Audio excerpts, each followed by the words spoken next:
मिला है तख्त जो जमहूरियत में बंदर को, मिला है तख्त जो जमहूरियत में बंदर को, तो उनसे क्या सभी जंगल के शेर डर जाएं। सलाम नमस्ते सत श्री अकाल, मैं हूं आपके साथ हर्षिता मिश्रा और आप देख रहे हैं टाइम्स मेल।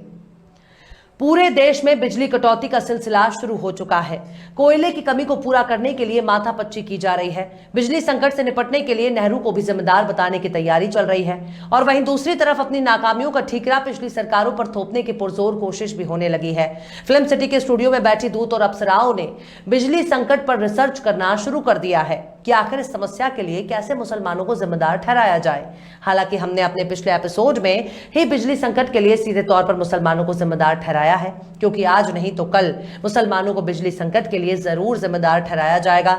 इसलिए टाइम्स मेल ने गोदी मीडिया के प्रोपेगेंडा से पहले ही बिजली संकट का जिम्मा मुसलमानों के सिर पर फोड़ दिया।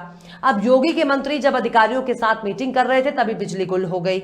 मंत्री जी को खुद ही बिजली की कटौती से दो चार होना पड़ा। लेकिन सबसे बड़ी हैरानी की बात यह है कि मंत्री जी की मौजूदगी में ही बिजली गुल होने का सिलसिला एक दो बार नहीं बल्कि 12 बार हुआ।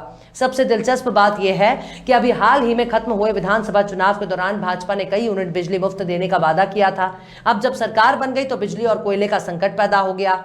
और तो और जिस मंत्री की मीटिंग में 12 बार बिजली गुल हो जाती है वो मंत्री साहब कहते हैं कि बिजली का कोई संकट ही नहीं है। यानी बहुत ही मासूमियत के साथ झूठ बोलना कोई महाराज जी के मंत्री से सीखे। और वहीं दूसरी तरफ झूठ बोले कौवा काटे की कहावत भी मंत्री जी पर सच साबित हो गई है। मंत्री जी रात में सो रहे थे, इस दौरान उनको किसी जहरीले कीड़े ने काट लिया, जिसके बाद मंत्री जी को अस्पताल में भर्ती कराना पड़ा। हो सकता है मंत्री जी के झूठ बोलने पर कोई इच्छाधारी कौवा ही जहरीला कीड़ा बनकर मंत्री जी को डस लिया हो। हालांकि बाद में पता चला कि शेर से टकराने के लिए शेर आता है, लेकिन मंत्री जी का मामला थोड़ा अलग था। मंत्री जी को किसी सांप ने नहीं बल्कि चूहे ने काटा था, यानी खोदा पहाड़ निकली चुईया। लेकिन इतना तो तय है कि बिजली संकट के लिए किसी न किसी बलि के बकरे की तलाश शुरू हो गई है। आखिर कैसे योगी के मंत्री को झूठ बोलना पड़ गया भारी? आखिर कैसे योगी के मंत्री को चूहे ने काटा? आखिर कैसे मंत्री के सामने ही बिजली करनी लगी आंख में चोली? आखिर कैसे मुफ्त बिजली का वादा करने वाले कर रहे हैं बहानेबाजी? बताएंगे आपको और भी बहुत कुछ। लेकिन आप अगर हमारे चैनल पर नए हैं और पहली बार हमारी वीडियो को देख रहे हैं तो आप हमारे चैनल टाइम्स मेल को सब्सक्राइब कर लें, वीडियो को लाइक कर दें और बेल आइकन का नोटिफिकेशन बटन भी प्रेस कर दें ताकि बिना देरी हमारी हर खबर आपको मिलती रहे। लौटते हैं अब खबर की तरफ। बढ़ती गर्मी के चलते बिजली की मांग तेजी से बढ़ी है। वहीं कोयले की कमी से देश के कई राज्यों में बेतहाशा बिजली कटौती हो रही है, जिससे लोगों को परेशानी का सामना करना पड़ रहा है। लेकिन यूपी में भी हालात बिगड़ते जा रहे हैं। उत्तर प्रदेश सरकार के खेल राज्य मंत्री गिरीश चंद्र यादव को भी रविवार को महोबा में बिजली संकट का सामना करना पड़ गया। दरअसल महोबा के कलेक्ट्रेट सभागार में गिरीश चंद्र यादव जिले के अधिकारियों के साथ एक मीटिंग कर रहे थे और इसी दौरान तकरीबन 12 बार बिजली गुल हो गई।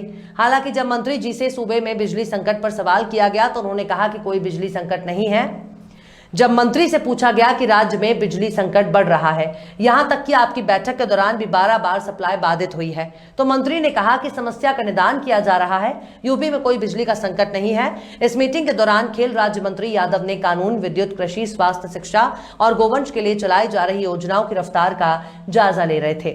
और इस दौरान मंत्री जी ने पशु चिकित्सा अधिकारी, जिला बेसिक शिक्षा अधिकारी और समाज कल्याण विभाग को उनकी कमियों के चलते जमकर फटकार लगाई। हालांकि सीएम आदित्यनाथ ने कहा कि केंद्र सरकार से आश्वासन मिला है कि यूपी को अतिरिक्त बिजली मिलेगी, साथ ही परिवहन के माध्यम से कोयले की कमी को पूरा करने के लिए अतिरिक्त रैंक भी मिलेगी। सीएम योगी ने कहा कि मेरी दिल्ली यात्रा के दौरान बिजली सप्लाई के बारे में गृह मंत्री, ऊर्जा मंत्री और रेल मंत्री के साथ सकारात्मक बातचीत हुई है। मंत्रियों ने सहयोग का आश्वासन दिया है। वहीं दूसरी तरफ गहराते बिजली संकट को लेकर उत्तर प्रदेश की योगी सरकार के ऊर्जा मंत्री ने पिछली सरकारों को जिम्मेदार ठहराया है। उन्होंने कहा कि मौजूदा बिजली संकट के लिए पहले की सरकारें जिम्मेदार हैं, यानी जो योगी सरकार 5 साल तक सत्ता चला चुकी है अब उसे अभी पिछली सरकार की याद आ रही है। ऊर्जा मंत्री कहते हैं कि पहले की सरकारों ने बिजली व्यवस्था पर काम नहीं किया। इसी के साथ मंत्री ने भरोसा दिलाते हुए कहा कि इस बिजली संकट से उबरने के लिए भाजपा सरकार लगातार कोशिश कर रही है। दरअसल यूपी की योगी सरकार के ऊर्जा मंत्री ए.के. शर्मा झांसी पहुंचे, जहां उन्होंने एक प्रशिक्षण शिविर में पहुंचे थे और इस शिविर में आत्मनिर्भर भारत विषय पर बात की गई। प्रशिक्षण के दौरान उन्होंने पर्यटन को बढ़ावा देने के लिए अपने विचार रखे। पत्रकारों से बातचीत करते हुए उन्होंने कहा कि वो भाजपा नेतृत्व को ध्यान देते हैं कि किस प्रशिक्षण शिविर के लिए उन्हें चुना गया। रोजाना गहराते बिजली संकट पर पूछे गए सवाल को लेकर उन्होंने कहा कि इसकी जिम्मेदार पिछली सरकारें हैं, पिछली सरकारों की लचर व्यवस्था है। अगर भाजपा से पहले की सरकारें बिजली इकाइयां और ट्रांसफार्मर लगाती तो शायद ये हालात नहीं बनते, लेकिन अब भारतीय जनता पार्टी की सरकार इस संकट से जनता को उबारने के लिए लगातार पूरी कोशिश कर रही है। उम्मीद है कि शीघ्र इस समस्या से छुटकारा मिल जाएगा। भाजपा सरकार हमेशा जनता के हित में काम करती है। वहीं दूसरी तरफ योगी के मंत्री को जहरीले कीड़े ने काट लिया, जिसके बाद उनको अस्पताल में भर्ती करना पड़ा।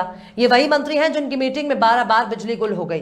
मंत्री गिरीश चंद्र यादव को देर रात जहरीले कीड़े ने काट लिया। मंत्री की हालत धीरे धीरे बिगड़ने लगी तो शक हुआ कि सांप ने काटा है। इससे आला अफसरों के हाथ पांव फूल गए और आनन फानन में मंत्री को जिला अस्पताल में भर्ती कराया गया।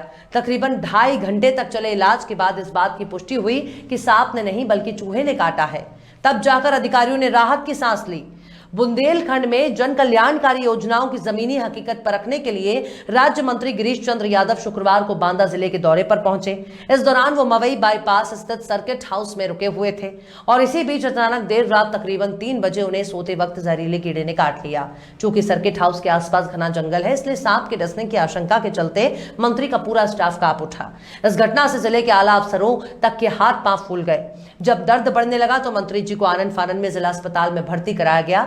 वहीं सूचना पर डीएम से लगाकर एडीएम, सिटी मजिस्ट्रेट, पुलिस अधिकारी मौके पर पहुंच गए। सभी देर रात जिला अस्पताल में डेरा जमाए रहे। तकरीबन 2.5 घंटे बाद यानी सहरी के वक्त मंत्री को जिला अस्पताल से छुट्टी दी गई। एहतियातन प्रशासन ने एम्बुलेंस की व्यवस्था भी कर ली थी।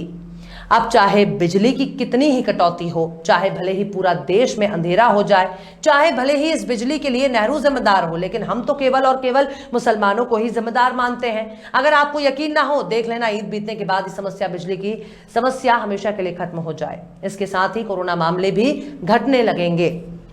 बहरहाल चलते चलते आखिर में अजीज फैसल ने भी क्या खूब फरमाया है, दे रहे हैं इसलिए जंगल में धरना जानवर, दे रहे हैं इसलिए जंगल में धरना जानवर, एक चूहे को रिहाइश के लिए बिल चाहिए।